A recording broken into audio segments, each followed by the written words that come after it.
What's the saddest thing that happened to you or someone you know? Brian was your typical 20-something. He had a job he was passionate about, working as an environmental scientist, a career choice heavily influenced by those whimsical gardening days with his mom. He had a tight-knit group of friends who loved his sense of humor, his endless repertoire of Susan and Brian stories, and his unmatched talent for making a mean, albeit occasionally salty, apple pie. He lived in a cozy apartment downtown, adorned with photos of him and his mom, a testament to their shared adventures. He was living a full life, appreciating every bit of normalcy that comes with it. The casual coffee dates with his mom, their shared excitement for planting seasons, and the impromptu cooking sessions. Life was going by in its beautifully ordinary way, a continuous harmony of laughter, love, and an immense amount of shared joy between mother and son. It was during one of these typical, routine-filled days that Brian received the news. Susan, who rarely fell ill, had been complaining about a persistent fatigue for a while. Given her energetic, always-on-the-go nature, they initially dismissed it as simple exhaustion.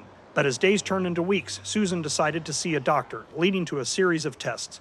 And eventually, the dreaded diagnosis. When life was going at its rhythmic pace, it's hard to imagine it taking a 180-degree turn. But as they say, life is what happens when we are busy making plans. And this began a different phase of Brian and Susan's life, one that was about to redefine their relationship and their approach towards life forever. My friend, Brian, was dealt the heaviest blow anyone could face when his mom was diagnosed with a terminal illness. It's a reality none of us ever expect, let alone prepare for. We've always heard about these things happening to other people, but never expect it to strike so close to home. Growing up, Brian and his mom had the sort of relationship that went beyond the traditional mother-son bond. Their connection was more akin to best friends. They shared interests, laughed together, and supported each other in a way that was beautiful to witness. To understand the depth of their bond, you need to hear some of their stories that Brian has generously shared over the years. Stories that, despite the profound sadness they now carry, are also imbued with love and a deep sense of togetherness. Like the time when Brian was 10 years old and they decided to plant a vegetable garden together in their backyard. Brian's mom, Susan, had always been a free spirit. She believed in hands-on learning and experiencing the world firsthand. The duo spent weeks reading about different types of vegetables, the best planting techniques, and how to create a perfect compost mix. Brian recalled, his eyes shining, we were the least green-thumbed people in existence. We planted tomato seeds instead of potato ones and couldn't figure out why our carrots were round instead of long. Turns out, we planted radishes instead. They spent that summer laughing at their gardening follies, making memories over shared plates of oddly shaped vegetables. Brian would mimic Susan's surprised expression every time they pulled out a carrot, earning a full-hearted laugh from her each time.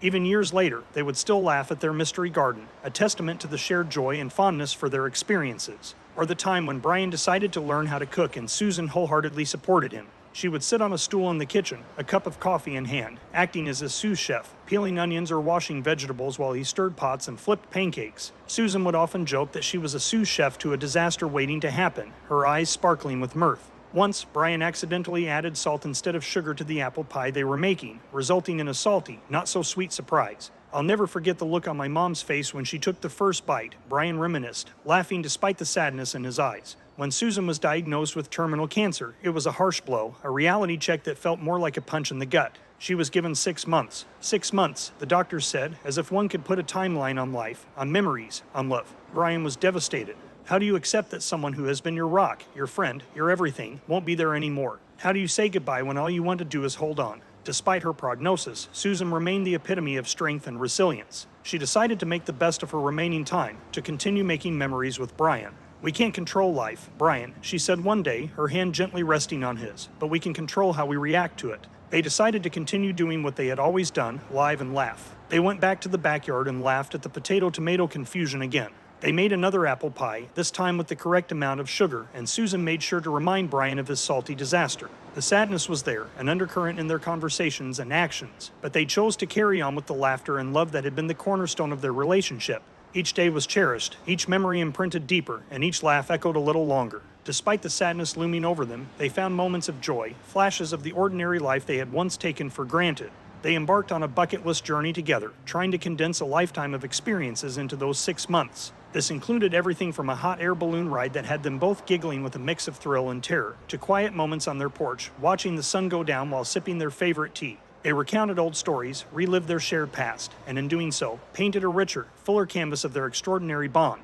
Yet, the inevitable was always just around the corner. As days turned into weeks, and weeks into months, Susan's health visibly declined. But her spirit remained indomitable. She continued to laugh at Brian's jokes, to listen to his stories about work, friends, and life. She remained his most prominent cheerleader right up to the end. One day, as autumn started to tinge the leaves with hues of red and orange, Susan passed away peacefully in her sleep. Brian, who had prepared himself for this moment over the past months, felt a sense of disbelief. He was heartbroken, lost, and overwhelmed by the emptiness left behind. But amidst the heartache, he also found strength in the beautiful, precious memories they had created. He realized that while Susan may have left the physical world, her spirit, her laughter, and her love lived on within him. In the end, the saddest thing that happened to Brian, losing his mom, his best friend, was also one of the most profound experiences of his life. It taught him about love, about resilience, and about cherishing every moment. Mercy me, that was a tough one. I am lucky to still have both of my parents, but I know one day the inevitable will happen, but I'm not sure how I will get through it. What are your thoughts on this one?